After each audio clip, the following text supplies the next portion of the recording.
Assalamualaikum warahmatullahi wabarakatuh. Perkenalkan, nama saya Satria Ditama. Di video ini saya akan menjelaskan tentang prosedur bisnis pada bidang IT atau pendirian bisnis pada bidang IT. Video ini ditujukan untuk memenuhi tugas perkuliahan dari mata kuliah Etika Profesi. Oke, langsung saja. Di sini ada beberapa hal yang perlu diperhatikan dalam pendirian usaha atau pendirian sebuah bisnis. Yang pertama ada modal. Dalam pendirian usaha atau bisnis, modal itu sangatlah penting menurut saya. Selanjutnya pemegang saham. Dalam pendirian usaha pastinya ada orang-orang yang pastinya contohnya seperti berinvestasi di perusahaan kita yang akan kita buat. Selanjutnya ada dokumen perizinan. Ini cukup penting dalam pendirian usaha. Salah satu persyaratan dalam pendirian usaha itu yaitu yang pertama, isinya itu cukup jelas ya pastinya. Dalam tahap pengurusan perizinan pendirian usaha, diperlukannya tanda daftar perusahaan, nomor pokok wajib pajak, data diri, dan lain-lainnya pastinya. Apa saja sih dokumen perizinan tersebut? Contohnya seperti surat izin usaha perdagangan, terus ada lagi surat izin usaha industri, ya kan? Namun dalam tahap pengesahan usaha, tidak semua badan usaha itu wajib melakukannya. Selanjutnya ada tujuan usaha. Nah, pastinya dalam pendirian usaha itu harus ada tujuan yang jelas. Selanjutnya jenis usaha. Nah, jenis usaha apa yang akan kita bikin? Contohnya seperti saya, itu akan membuat sebuah jasa pembuatan website. Yang pastinya perusahaan yang ingin saya buat ini adalah perusahaan yang bergerak pada bidang jasa. Selanjutnya ada beberapa hal yang perlu disiapkan dalam pendirian sebuah badan usaha. Yang pertama, membuat brand seperti nama usaha, logo, slogan. Contohnya di sini saya membuat sebuah brand atau nama perusahaannya itu Sriwijaya Website Developer. Terus yang pastinya saya buat logo. Dan jangan lupa kita perlu membuat sebuah slogan. Walaupun hanya sekedar slogan, menurut saya itu sangat penting. Contohnya seperti digitalisasi menuju kejayaan. Selanjutnya ada profil perusahaan. Yang namanya perusahaan tentunya perlu membuat sebuah profil perusahaan. Di dalamnya yaitu terdapat 3 bagian yang saya buat. Yang pertama ada halaman utama, portofolio, dan kontak. Dalam halaman utama profil perusahaan itu seperti menampilkan informasi singkat tentang perusahaan kita. Yang kedua itu ada portofolio. Portofolio itu kurang lebih menampilkan produk-produk terbaik yang kita buat, yang perusahaan kita buat. Contohnya seperti itu. Terus ada kontak. Kontak itu untuk memberikan informasi tentang alamat perusahaan kita atau website kita, terus nomor telepon atau email kita gitu. Kurang lebih seperti itu. Selanjutnya membuat sebuah akun media sosial ya, seperti IG, terus Facebook dan lain-lainnya. Terus jangan lupa membuat atau mencetak kartu nama bisnis kita gitu. Tidak selamanya kita itu dalam contohnya menjalankan bisnis kita itu secara online. Pastinya teman-teman juga pernah merasakan, misalkan yang sudah bekerja itu pernah merasakan bertemu dengan klien contohnya. Tidak seharusnya kita melalui online. Pasti kita bertemu bisa saja secara offline ya, bertemu langsung secara tatap muka. Nah, contohnya seperti itu. Yang pastinya kita bisa memberikan sedikit layanan kita dengan cara misalkan memberikan kartu nama kita. Nah, selanjutnya menentukan target pasar. Nah, di sini contohnya saya akan membuat sebuah pelayanan jasa pembuatan website. Nah, kita tentukan target kita. Misalkan saya pertama kali itu saya targetkan untuk website pribadi. Nah, karena perusahaan saya bergerak pada bidang jasa, maka saya harus memilih Jasa seperti apa yang saya beri? Dalam jasa pembuatan website itu kurang lebih ada 3 layanan yang saya berikan. Yang pertama ada membuat coding dari nol sampai selesai. Yang kedua ada menjadi eh, WordPress developer. Yang ketiga hanya untuk desain website atau yang lainnya ya kan.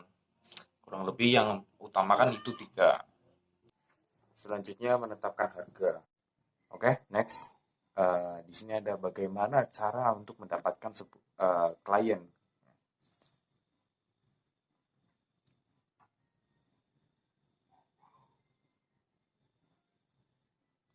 Yang pertama ada optimasi website. Eh, Contohnya seperti website-website kita yang kita bangun, ya kan. Seperti eh, dari desainnya, terus fungsionalnya, dan lain-lainnya. Itu harus benar-benar eh, dibuat sedemikian rupa, sebagus mungkin, agar klien itu dapat tertarik dengan layanan jasa yang kita berikan. Selanjutnya ada tahap promosi. Pastinya setiap perusahaan kebanyakan memiliki cara-cara promosi tersendiri seperti eh, untuk sekarang ini banyak sekali perusahaan-perusahaan yang menggunakan media sosial, ya kan. Dengan cara digital mereka melakukan promosi seperti contohnya lewat Facebook, Instagram, dan lain-lainnya. Banyak sekali eh, tempat-tempat yang bisa digunakan untuk media promosi, ya kan, secara digital. Bisa juga kita dengan cara bergabung dengan platform-platform freelance, ya. Eh, Contohnya seperti freelancer. Di situ kan ada eh, di situ kita bisa melakukan promosi dengan memberikan jasa dengan deskripsi semenarik mungkin agar para klien mau bekerja sama dengan kita, mau mendapatkan layanan jasa dari kita. Selanjutnya kita juga bisa memberikan kursus online atau mungkin bisa dengan cara seminar online, ya kan. Kita bisa berikan secara gratis agar dapat memberikan wawasan, yang pastinya wawasan, dan juga adalah sebagai salah satu strategi kita dalam memasarkan produk kita atau layanan jasa kita. Kita juga bisa melakukan outreach seperti tebar brosur secara online, eh, atau mungkin dengan cara mengirim email penawaran. Next, di sini ada cara mengelola bisnis kita. Yang pertama ada membuat kontrak kerja, yang pastinya setiap eh, perusahaan biasanya dalam pelayanan jasa itu memiliki kontrak kerja. Contohnya seperti ini, misalkan ada klien ingin membuat sebuah website dengan menggunakan jasa kami atau kita, ya kan. Nah, yang pastinya kita memiliki persyaratan tertentu agar klien itu bisa menggunakan jasa layanan kita.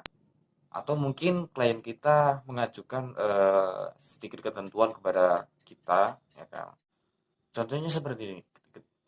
Misalkan kita buat syarat dan ketentuannya seperti ini. Klien bersedia untuk membaca peraturan yang ada dan dilarang keras membuat website yang memiliki unsur sara, eh, penipuan, dan lain-lainnya yang eh, dianggap melanggar hukum negara di Indonesia. Dan juga dalam isi di website tersebut bukan lagi tanggung jawab kami, melainkan tanggung jawab perusahaan atau klien yang eh, menginginkan isinya seperti yang mereka inginkan. Contohnya seperti itu. Selanjutnya mengatur administrasi, contohnya seperti harga, terus juga metode pembayarannya seperti apa. Mungkin kita bisa dengan cara transfer melalui via ATM, atau mungkin melalui Alfamart, Indomart, dan lain-lainnya. Atau juga mungkin kita bisa dengan cara langsung cash datang ke kantor terdekat. Next, ada beberapa tips untuk mengembangkan bisnis kita, yaitu yang pertama dengan cara upselling.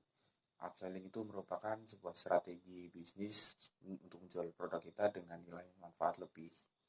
Yang kedua ada dengan cara kita membangun kerjasama. Kerjasamanya contohnya seperti dengan perusahaan penyedia layanan hosting website ya. Yang ketiga ada membuat tim atau perekrutan tim dengan kualifikasi bahwa orang tersebut telah memiliki sertifikasi dalam bidang IT. Kurang lebih seperti itu penjelasan dari saya. Bila mana ada keseliruan dalam pengucapan, saya mohon maaf. Dan saya juga menerima kritik dan saran dari teman-teman semuanya. Bila mana itu diperlukan. Cukup sampai di sini saja. Saya akhiri. Wassalamualaikum warahmatullahi wabarakatuh.